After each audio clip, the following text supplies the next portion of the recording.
Hi everyone, thanks for making the left turn, and thanks for watching us on the Jacksonville channel as well. Here we are at the corner of Ocean and Bay Streets here in downtown Jacksonville, and behind me is the historic Bostwick Building. I'll tell you more about what's going on recently with Bostwick Building, but first let's talk about the history, of which it's an amazing history, because the building was built in phases, 2 phases or so, after the Great Fire of 1901. And this building has, at one point in the beginning, housed a bank. There was the first bank which failed. The second bank came along, Guaranteed Savings and Trust. And that bank ultimately failed later on, and then it became an office building. But the interesting thing in the bank's history is that in the 1920s, a cashier, the chief cashier for the bank that was there at the time, in 1924 actually committed suicide. So quite an amazing historic building, as you can see. It was either the offices for a period of time from 1944 to 1960 of architect Henry J. Pluto, a famous architect, amazing early school architect who helped rebuild the city of Jacksonville after the Great Fire. In fact, Pluto actually designed what is now today our City Hall, further inland downtown on Duval Street.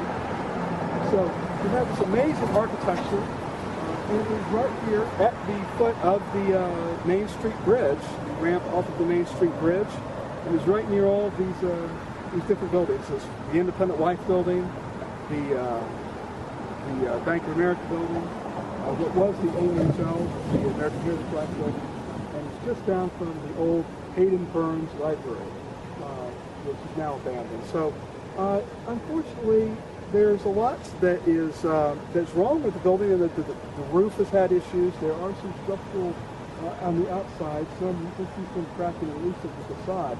So there is concern about what can be done with the building, but it is up for review. It is under review by the Jacksonville City Council. There are hearings scheduled into the future, either in late January or early February, to determine what will happen with this building. Will it meet the bulldozer ultimately, or can there be something done with it?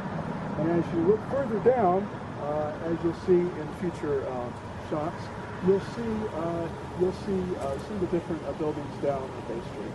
And so quite an amount of history that's still here in downtown Jacksonville. The question is, what's going to happen? Ultimately, that's down to the people and the leaders of Jacksonville as to what will happen.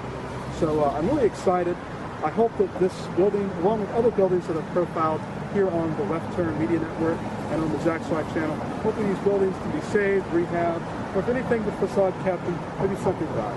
So that's where I stand on it, but quite an amazing bit of history here in Jacksonville, and not far from the river, here on Bay Street and on Ocean. Thanks for watching. Take it easy. Let me know what you think. See you later.